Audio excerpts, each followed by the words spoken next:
আসসালামু আলাইকুম। আজকে দুপুরে রান্না বানায় আলু ভাজি করলাম। এই তো সাদা আলু ভাজি। আলু ভাজিটা আমার ছেলের অনেক পছন্দ। এই তো কমপ্লিট হয়ে গেছে। আর এদিকে আমি মাছ ভুনা করছি। মাছটা হালকা ভেজে নিলাম।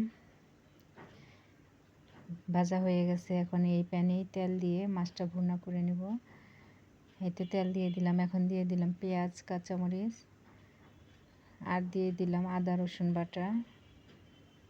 মাছ ভুনাতে আমি আদা রসুন বাটা খাই। মাংস যেভাবে ভুনা করি মাছটাও ঠিক ওইভাবেই আমি ভুনা করে থাকি। এই তো এখন দিয়ে দিলাম মরিচের গুঁড়া, হলুদের গুঁড়া, ধনিয়ার গুঁড়া আর জিরার গুঁড়া আর পরিমাণ মতো লবণ। এখন মশলাটা ভালো করে কষিয়ে মাছগুলো দিয়ে দিলাম। সামান্য পানি দিয়ে দিব। এখন দিয়ে দিব 2-3টা কাঁচামরিচ যাতে তরকারির ফ্লেভারটা ভালো আসে। এই তো আমার মাছ ভুনাটা কমপ্লিট।